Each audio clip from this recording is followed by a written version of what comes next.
Human extinction and how it works. Right now, the toilet from upstairs is leaking into our room and it's vile. The whole homeless apparatus is expensive.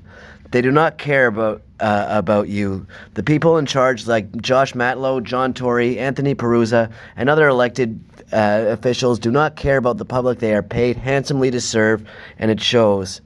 There are paid informants harassing my uncle and I and selling drugs in the building. The police have orders not to arrest them. The homeless shelter apparatus is prohibitively expensive. The amount of taxpayer money diverted into these costly genocidal apparatuses is appalling. These social services and the bureaucracy attached to it are parasites that are sucking the taxpayer dry. They are all run as rackets. Dixon Hall, United Way, the City of Toronto, Ministry of Children and Social Services are being run like a racket. It's tying up police resources, and a lot of the mental health resources are also run as rackets. They're deliberately creating, the powers that be, like public health, are deliberately creating problems for them to solve at our expense, my expense, at my uncle's expense, and at your expense. So when they have killed us, you will be the next victim. Take back your country. Take back your life from this COVID scamdemic. Public health are monsters. The COVID-19 scamdemic is an exercise to see how much an unaccountable, unelected, sociopathic medical bureaucracy, which is being paid lavishly to kill you and destroy your quality of life, how much can they get away with? You know, they're gonna just kill you and destroy your life for you, me, your children, and your children's children, if you live to have them, or if they live to have them. Stop oppressing each other at yours, mine, and everyone else's expense. Dr. Teresa Tam and Dr. Eileen Davila and that asshole who looks like a douchebag version of Colonel Sanders but without a mustache are all scumbags. Dr. Fauci is a liar and a scumbag, and now, thanks to me, he is no longer standing on a pedestal lying to the public, telling us to lock down while they indulge in violent hedonism of a brutal and sexual nature. Is this the legacy that you wish to leave for future generations, provided there are any? Housing, these housing workers here are dragging their feet on purpose. They're being told not to give us housing because this is a make-work job for some of the police. The other police are busy dealing with the problems caused by the crooked police, and one or two or three crooked officers creates a lot of problems. You know, it can really, most of the police are very good. They're very hardworking, and this must be exhausting for them because they're if we weren't putting thugs in and drug dealers in you're paying for the drugs. You're paying for this, and this speaks to the argument for legalizing drugs. But you see, of course, they don't want it. The government doesn't want to do that because they want to keep their informant system so that they can oppress people, because they don't care about the country. They're going to be on a plane out of here when they blow everything up. And that's what's coming next. This isn't about industry here. If it was, they would help people. But no.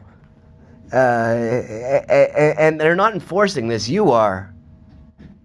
My uncle and I, so housing is a right. Housing is a cheaper option, but homelessness is an industry. My uncle and I can only pay your salary for so long. This does not produce anything of tangible value. In the end, it will be even the wealthy who will suffer. Have you not heard of hyperinflation? Look at Zimbabwe. They have a $100 trillion bill, and it doesn't get them shit there. That will be your future if you I'm sorry, I thought I wasn't recording for a minute. If you keep this shelter charade up, next will be the atomic bomb. They will drop on all of us. What do they care? You're no longer making money, and money doesn't do anything for them. And this is for an elite that has gotten every ounce of hedonic pleasure it can and it has still failed to satisfy the eternal void that pure evil can bleed from the Mother Earth. I'm exhausted here. I'm breathing in shit fumes, and this is why my writing maybe doesn't make sense. I'm so exhausted from having to say this over and over again. They will commit suicide and eventually, and take everyone else with them. You know, they'll take us all down with them. I mean, there's nobody enforcing the COVID scamdemic. Really, public health are. Why are we all taking this from them? Take off your masks. Go outside and rise up. Take their power from them. They're weak. They're not even there. You can stop the madness now. You've got one life. Don't waste it on abuse, on cowardice, hatred, blind obedience, fear, greed, and violence. If you're accumulationist, you will get so much more stuff to accumulate if you don't engage in genocide. This homeless system is genocide. There's so many empty buildings. What's taking so long? If you don't waste it on abuse, cowardice, hatred, blind obedience, fear, greed, and violence, don't fuck my life up by fucking up your own. You know, you're not gonna have that house forever. Things are costing money, and we could change it today. You know, how many people are paid a middle-class salary to follow my uncle and I around? What does that do? Really, 24/7? Yes, I know I know this is how you pay your family, but what you have to do is you have to collectively dislodge these policies and come up with something better. Yeah. Because I've tried these activities, harassing people. I've tried following people around. I wouldn't say that. No, I meant the people who are harassing me back. Oh, yeah. Like, for example, for example, when they're shutting down my internet, I'm trying to shut down theirs. That's what I mean by harassment. Okay, good. You know, or if they call me a name, I call them a name back. You know, but what I've learned is that's not a useful way to spend my time. It's much better to ignore the harassment and build myself up and whistleblow about it, record it, than it is for me to engage in harassment of the people harassing me or harassment of anybody else. Because eventually, if all people are doing is harassing each other, society collapses. It can't continue. Who's going to put food on the table? And of course, we disengage. We disengage. That's We're, what you know, what we've been doing. Yes, don't, you know, I'm explaining, no, I'm explaining this to the people because they have to hear, you know, because they'll say, oh, well, why don't you try harassing somebody? Because that's their logic. And we say, no, that doesn't work. Right. No, it doesn't. It doesn't work. No. Harassing and stealing from people doesn't pay. It doesn't. Make work projects. If you make it, something needs to be done somewhere. There's never so much work that all the work in the world is done. But when you set up an apparatus where people are literally just paid to babysit drug addicts and thugs, and it's not this isn't a temporary situation. This is a permanent. Hotels are expensive to run. This building's falling apart. Oh, yeah. Look at this shit here. Look at this. This is mold from the toilet dripping down from the ceiling. This is not safe, you know, and I know it says you're not allowed to film in here, but this is a code violation. Somebody has to. They've been here to. They tape it with duct tape. I'm pretty sure they sabotage the elevator and then they repair it once I've, you know, because they don't want to get caught and have a lawsuit. They spend as little money as possible, but it's expensive to do that. You know, you know they have the lease for two more years, but there's no plan of what's going to happen, and they don't want to keep it here for 2 years. They set up this apparatus to provoke my uncle and I into either acting out by causing a crime, which we won't do, or leaving from the pressure, you know, and they fear being threatened all the time, wondering when somebody's going to come out and stab us, or wondering when somebody is going to blow up the building.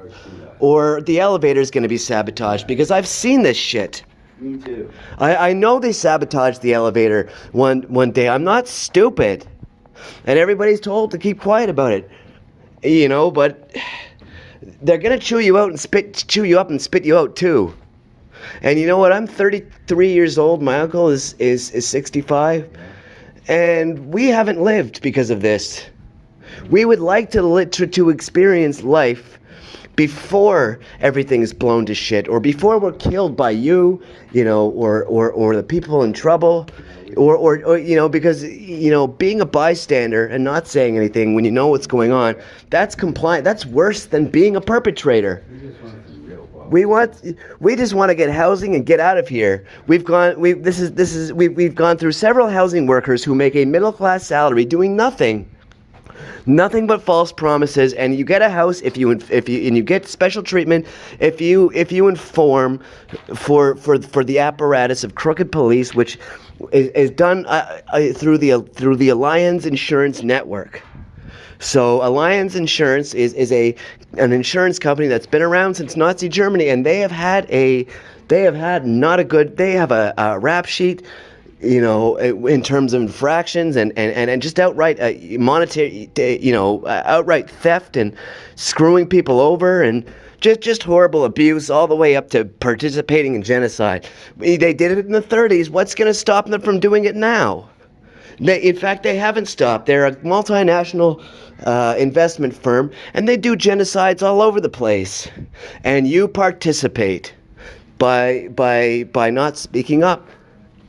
So, I mean, I might as well say something. I'm going to die anyways if this continues. We all are.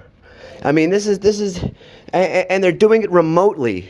These people are doing it remotely. That's what's so sad about it. They're not even here. A lot of them have committed suicide by now. I mean, only the really crazy ones with the chutzpah to hang around this long, and medical technology and God knows what else, just dumb luck, are left, and they are causing a lot of problems. And if they're not stopped, if their financial source and their power isn't cut off right now, we're fucked. So, and I'm right about these things, and so is my uncle. We're not wrong about this. This is where it's heading. So, I haven't let you down so far in terms of my predictions. I've been right about everything, and so is my uncle. So, and I'm dead on when I call these things. I'm dead on. So, you can take it or leave it. The ball's in your court. Your move.